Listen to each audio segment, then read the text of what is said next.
Hi, I'm John F. Allen. And I'm R.J. Sullivan. And we're the Two Towers. Greetings and welcome to the Two Towers Talk Show. I'm your host, Tower 1, John F. Allen. And I'm Tower 2, R.J. Sullivan.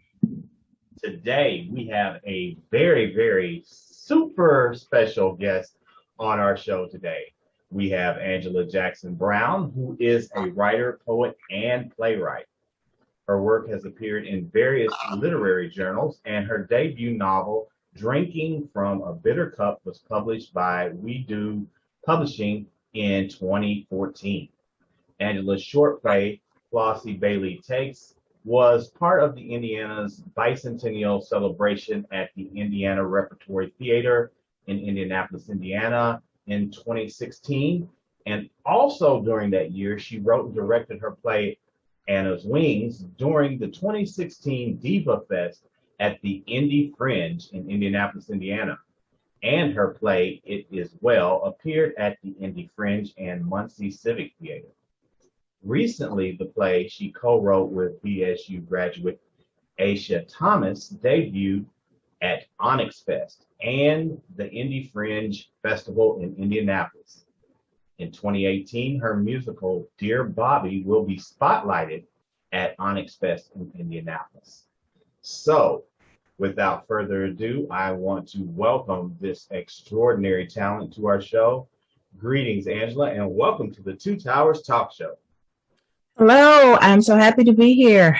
Thank you for the introduction. We're pleased to have you here today. I know John's super excited. Yeah, well, I have this big grin on my face. He does. Well, again, thank you so much for having me. I've met John before, and he's just a stand-up kind of person, and I've heard such good things about you, RJ, so I'm happy to have both of you thank you. Here to chat with. Yeah. Before we get too much into it, I'm curious, what classes are you teaching at Ball State? Well, I'm teaching, it feels like everything. I teach, occasionally they pull me over into the writing program where I'm teaching introductory writing to freshmen. But for the most part, I teach in the creative writing program and also the African American Studies program and occasionally the honors program. Okay, so quite a lot, a pretty full load. Okay, cool. My knowledge and memories of Ball State go back to the 90s. I actually went to IUPUI, but I had several friends who were at Ball State, so I got to enjoy it on the weekends, but I never actually took any classes there. I've heard great things, though, about the program, and I'll be asking you later how you got hooked up with Ball State, but we'll get there in due time. Okay, absolutely. That's cool. All right. Well, that actually is a perfect segue for the first question that I have for you, Angela. And that is, could you please tell our audience about your academic career from start to present, and also your work as a playwright, how that ties in? Absolutely. I would have to say, and it's probably would be strange to some people to hear this, but my education really started with my daddy, who was a 10th grade dropout. So before I even started school, I think my daddy realized, well, he always realized the importance of an education. He had to quit school in order to work on the farm with his family.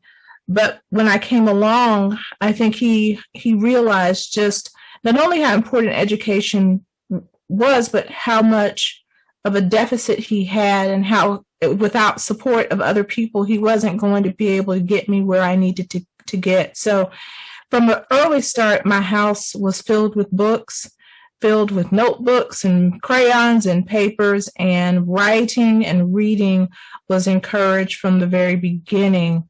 I can't remember a time when I didn't have a book in my hand or a notebook and a pencil telling myself that I was writing stories. So I would say that's where my education started. And then I was one of those fortunate people to go to a very small elementary and high school. There were 21 people in my graduating class. Wow. And we were all nerds for the most part. We did not have an athletic group of guys in our class. I think one or two played basketball, but we were all eggheads. So so being smart wasn't something that I ever had to feel bad about because everybody around me was smart. So we did National Honor Society. We did Beta Club. I had teachers who, we didn't have the best, I didn't touch a computer until my senior year in high school, but we had teachers who really went the extra mile. I wasn't great in science and math, but I had teachers who would stay over, after school or would allow me to come home with them on the weekends and study. So I've always been in an environment where education was encouraged and demanded. And so that made it easy for me to see college in my future. I came from a poor farming community, but college was always on the radar. Where did you specifically, were you raised? In a little town in Alabama, Ayrton, Alabama. Okay. Population about 700 people. I say that's counting the dogs and the cats. That's pretty tiny, yeah. Yeah, pretty tiny. But I'll tell you something. I was invited back a few years ago to speak to some of the students. And the thing that struck me when I walked into the classroom, when we would walk by, if a class was outside, they would stand at attention and each child would say good morning or good afternoon. And that was not something that I had witnessed since leaving the South. And that's not to say that doesn't exist in Indiana, but there was that culture of respect for an adult that I grew up with. Like I still say yes, ma'am, and no, ma'am to people that are 10 minutes older than me, because that's just how I was raised. You show respect to your elders. Yeah. So, and to see that still in existence at my old school, it really made me feel good. Not about football records, not about, how well they do in basketball, but the fact that they are still raising young people to be respectful to other people. I'm just curious. I'm going to take a sidetrack here for a moment. What was it like going back to your school years later? Had it changed much? Was it pretty much what you remember? Or? Physically, it changed because there were new buildings, that type of thing. But the atmosphere was very much the same. There were still some of my teachers from when I was in school, which is amazing to me because you know how when you're a child, you think your teachers are like 100 years old. Yeah. And then to go back and I realized, wow, they were younger than I am now when they were teaching me. But they all seemed so older, not old, but older and wiser, that it was just shocking to me to see, Mrs. Bergmeyer, one of my science teacher, and, some of my other teachers, and then some of my classmates who are now teachers. Because the one thing about that school, it's a monopoly. Once your parent has taught there, then you teach there, and then your children teach there. So It really is a family affair because everyone still knows everyone. Wow, that sounds amazing. Yeah, John knows I got in touch with my creative writing teacher years later. We'll get together for lunch every now and again, but there was probably a 25, 30-year gap from the time I was there to the time I contacted her again. And that's been very rewarding to tell her how she, steered me in the right direction. Yeah. So yeah. I think I cut you off. You were answering John's question about your path. Yeah, well, I mean, that's pretty much it in terms of my education. But the other part of my education was a solo act. I've really been a student of writing my entire life. I always buy 2 copies of a book, 1 copy to put on the shelf and another copy for me to study, to mark, to make comments, to underline, to try to figure out what makes this book tick. What was it the author was attempting to do? So I've always been a student of writing because I felt like I didn't feel it was an exact science or something like mathematics, but I also didn't think it was something that a person just sat down and did. I thought you really had to work to get to that place where your writing feels effortless to the reader? That's something that I share in my thoughts about it. You know, when it comes to the arts, whether it be visual arts or acting or writing or anything with the arts, there's a certain level of creativity that has to come from within. You can teach the person the mechanics, and the person needs to know the mechanics, and it's always, know the rules before you break them type scenarios, as opposed to like the sciences or history or things like that. I'm not saying that people in those fields aren't creative, but there's a different level of creativity when it's dealing with people in the arts. And that is one of the things that keeps us within a certain realm, but also has some people excel. And also what makes us different and unique is the creativity and our life experiences when we bring those things together. And I've noticed that that's something that you do very well in your work. And again, inspiring, because, it really shows the grasp and the depth of you as a creative, as a writer, as a playwright, but also as a person. Because, I mean, let's face it, not everybody within the realm of the arts or in general, people in general are genuinely good people or who have a genuineness to them. Sometimes they let the world and physical accolades or things that they acquire change them.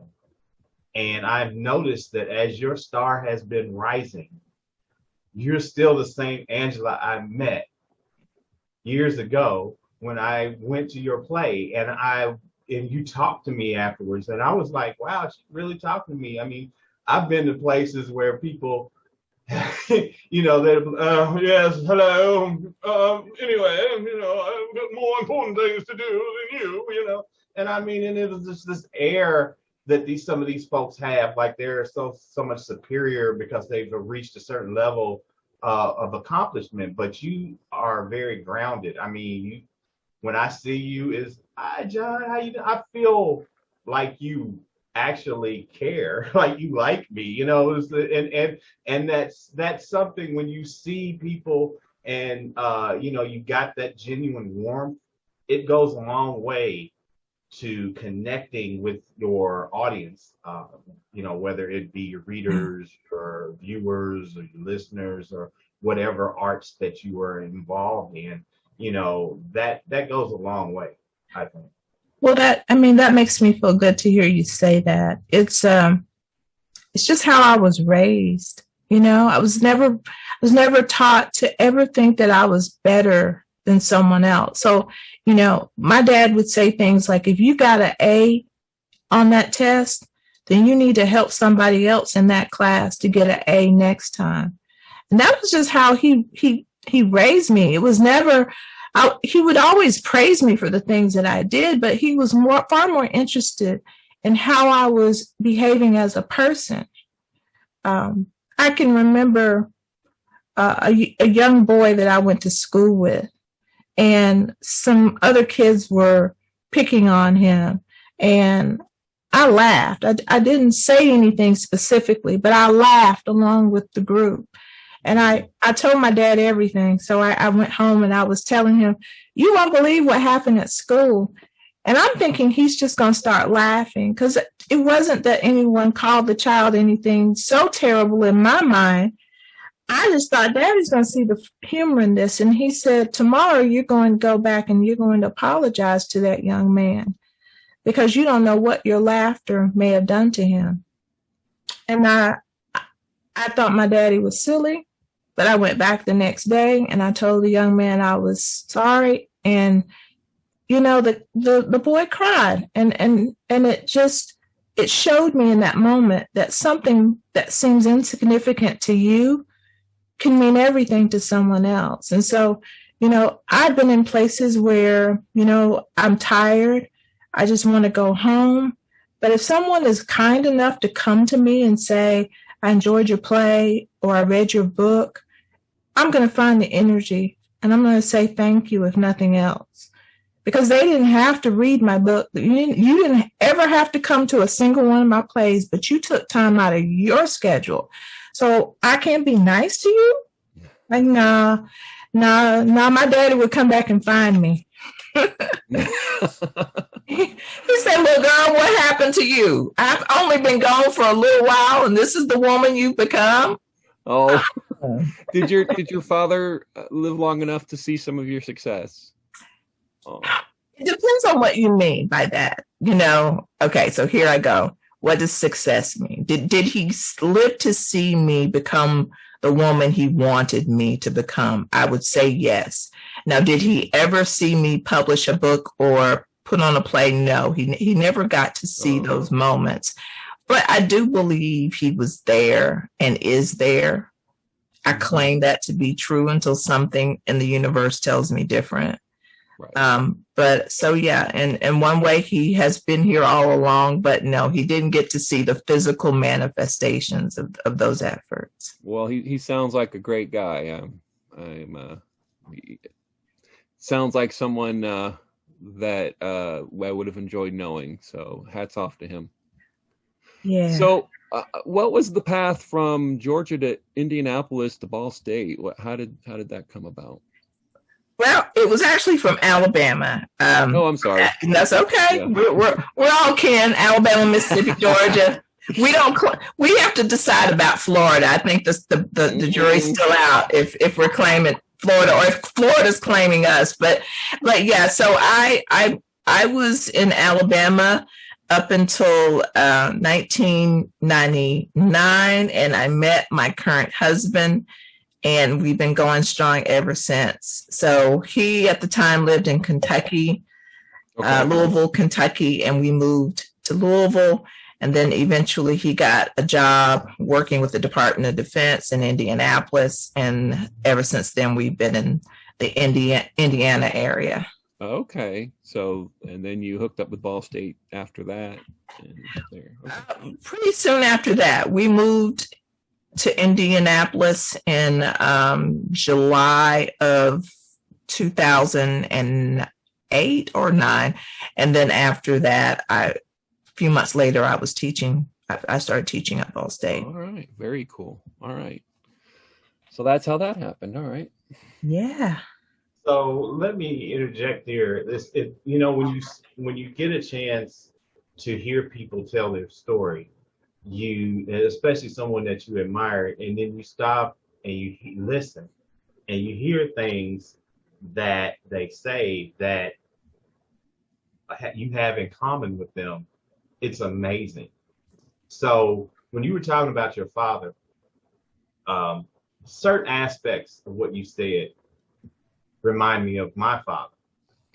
I wish I had been as close to my father emotionally as you seem to have been with yours. I was not. However, indirectly, he inspired me as a storyteller.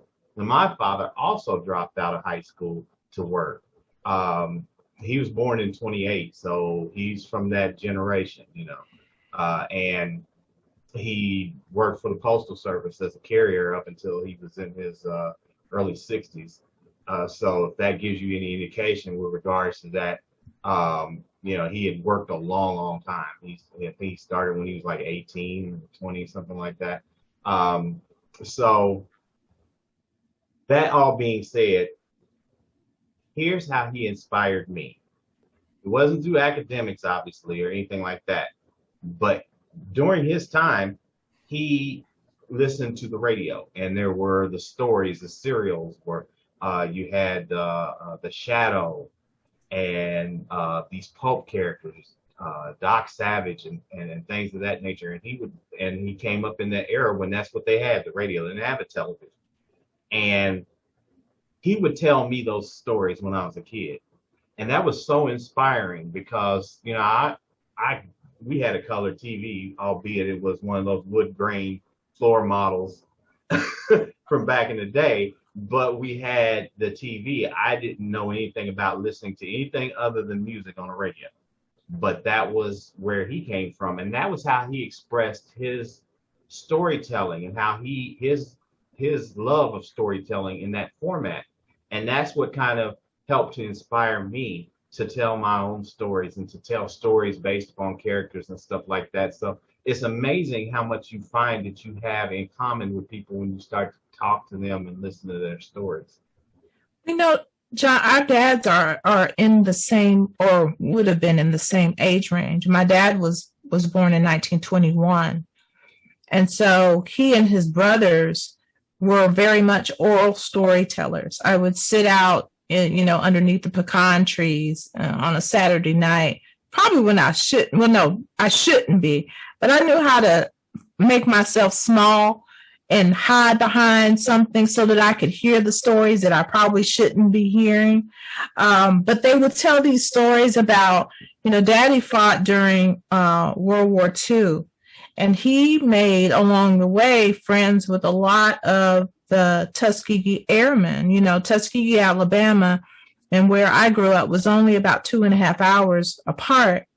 And Daddy, after the war, worked with the local military base. So these men would often, be at our house. And it's funny to me now because I would hear their stories about flying planes and saving the lives of all these white guys that didn't appreciate them. And I'm like, man, I'll wait till a better story comes along. That's not very interesting. And only to find out years later, I had history sitting in my yard as a child, and I didn't even recognize it until these men, started dying off, and I'm hearing their names mentioned on the television. I'm like, wait, that's Daddy's friend, So, him mentioning the name Chappie and me just like, okay, and not realizing that these men had changed the course of history in that war, that had they not been there, we very well would not have the freedoms that we have right now. And, there's so many of those men and women, people in general, that died with their stories untold, which is why I feel such a passion about historical fiction, because I've heard stories that I know have never made it into the history books or fiction books or television or the movies. So I take it as a personal charge on my part to tell some of them. Well, you stole one of my questions. I'm sorry, RJ. You got ahead of me on that. No, that's good. I was wondering. So my question was, why do you feel drawn to historical fiction, and what are the messages that you feel compelled to tell from that? And I can expand, definitely. Obviously it's about the fact that I constantly had the opportunity to bump up against history and historical figures without even really knowing that's what was happening. Right. But then the other part of it is, as a teacher, I feel like I have an obligation to my students to provide them with accurate historical accounts of their past. And when you can look in an actual history book and find the inaccuracies, it's frustrating. And then when you look in books of fiction that, make it into movies and the history has been distorted or just outright fabricated, I started thinking in terms of how, Toni Morrison says, if there's a book that you want to read and it hasn't been written, what do? You write it yourself. So I said, you've been blessed to have the talent to write. And if you don't use your powers for good, then there's no point sitting around, bad talking other authors or bad talking filmmakers or bad talking historians if you're not doing something to rectify the problem yourself. Gotcha. So that's why I do it. I'm learning more about you and what we have. That is one of my favorite quotes. It's been on my Facebook page several times. I've even expressed it in groups that RJ and I are in.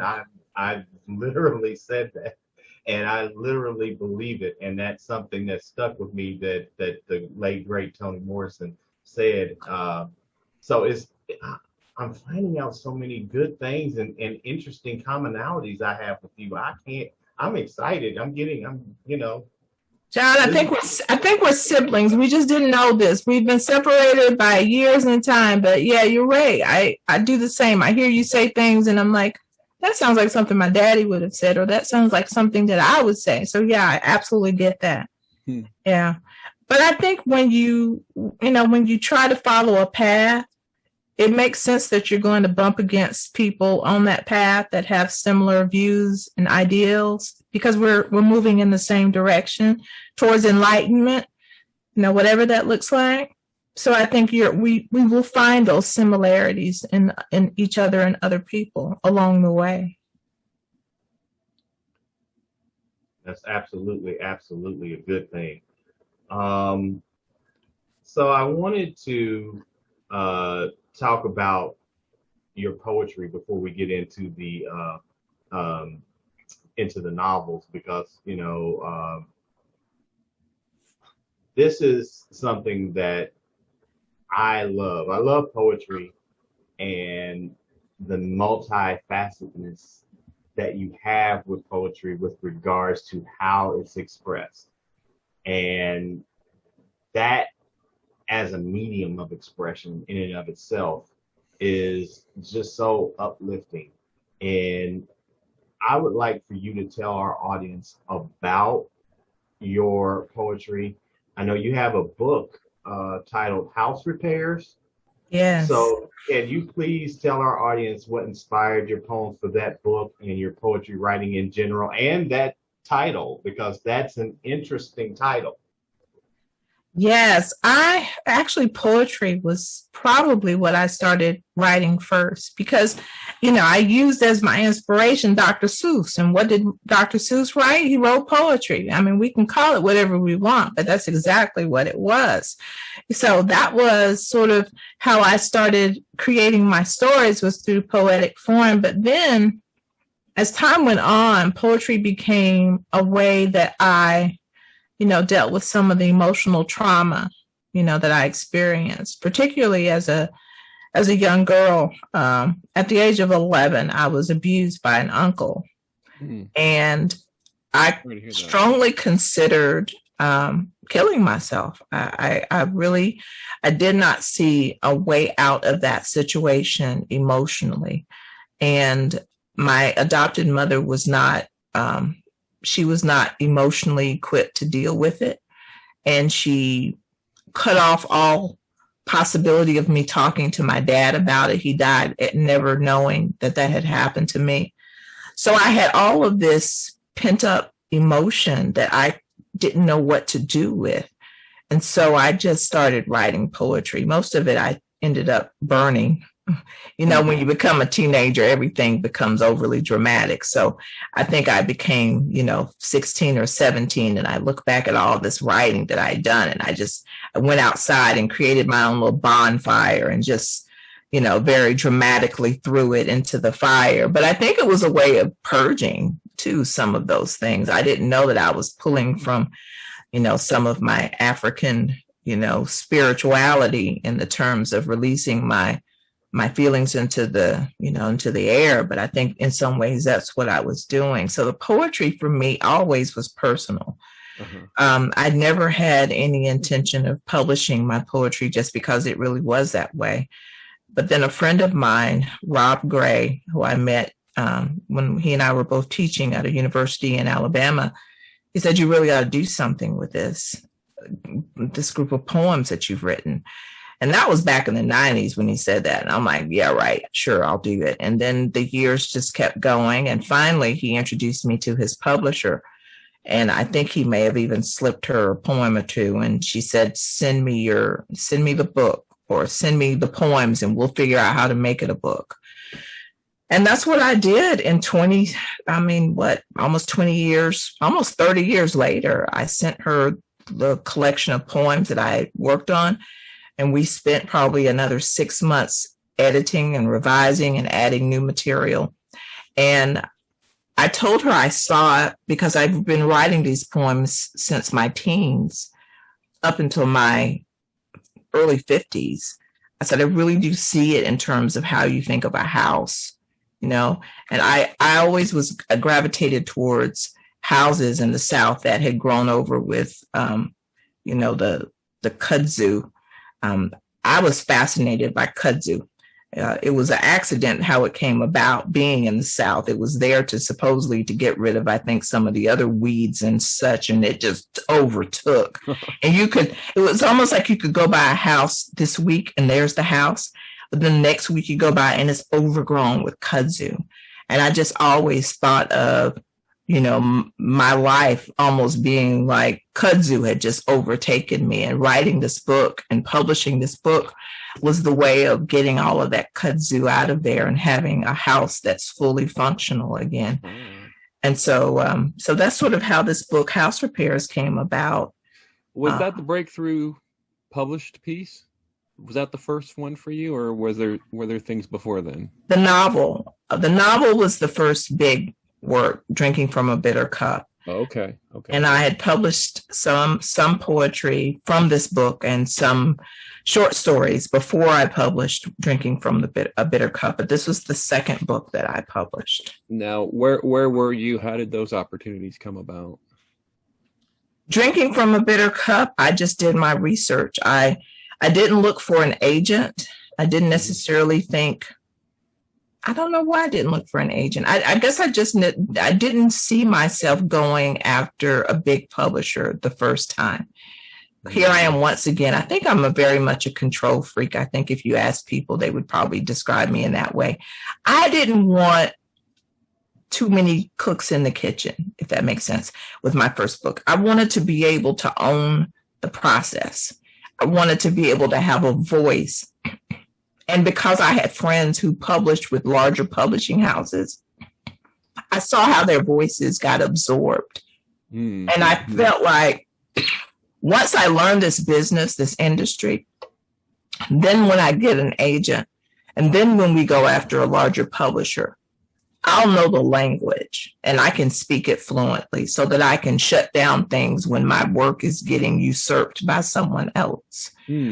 So that was just the path that I decided to be on, where I knew I was going to have to do most of the marketing. I knew I was going to have to, make sure that my book got in bookstores. I knew I was going to have to do the heavy lifting, but I wanted to do that process.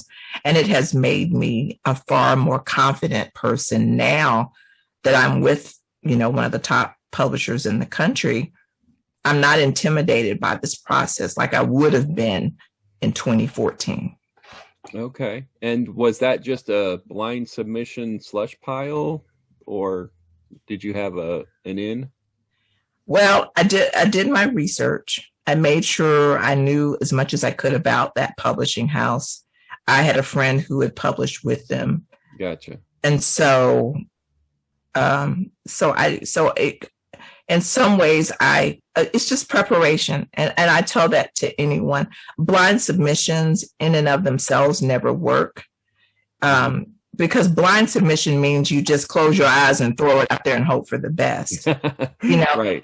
Even if you're sending it to a publisher and you don't know someone there, you should know enough about that publisher to know if they're likely to take your work. Right. That's true. When I first started this process years ago, and I would send stories to the New Yorker. I was sending something to New York every other week. And then the week after I would get a decline, and I never understood why. I'm like, why are they're not even reading my work? And then I started really looking at what the New Yorker published. And I was like, you know what? They don't publish stories or poems like what you write. So why are you trying to have a relationship with someone who's not interested in your work? Now, will that change eventually? Quite possibly. But, it's like knowing your lane. And I started targeting publications that were more closely aligned with the things that I write. And I started having greater success, but it's a process. I give 2 or 3 days every other week to marketing and PR. That's all I do on those 2 to 3 days. I don't write.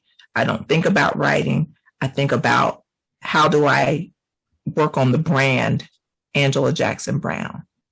And I tell writers, if you're not willing to work on your brand, if you don't have your brand in place before you send your first book out, then you're already behind the 8 ball, because publishers, they're not going to do the work for you like they used to.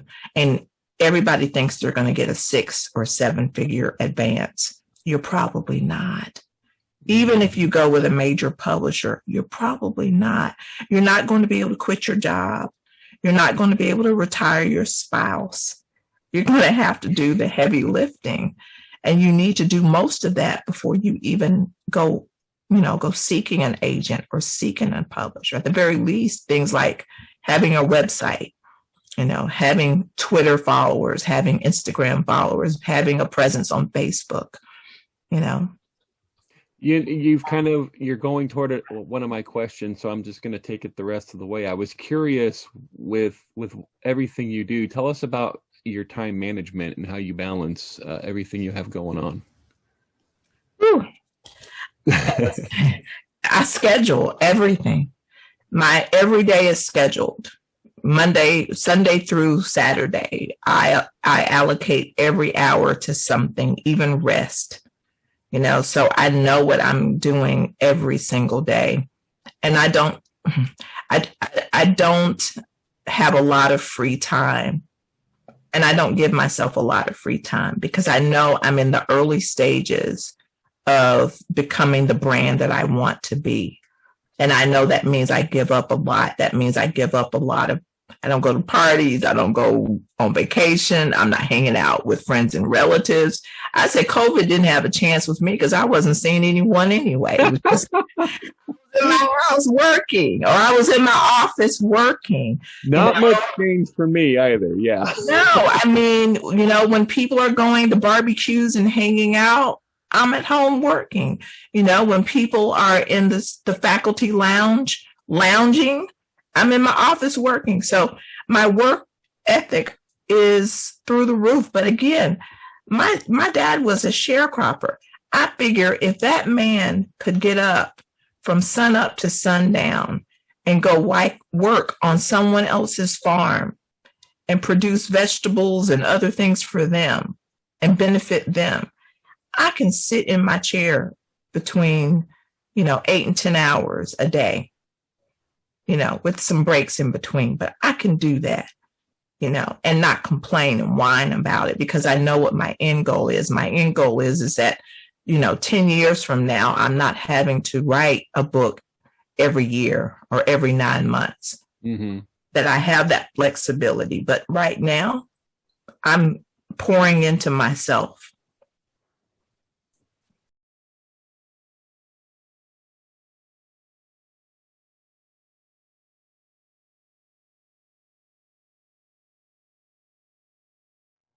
The Two Towers Talk Show is sponsored in part by OG Nerds, a new social media community dedicated to nerds of a certain age, 40 and over, although all are welcome.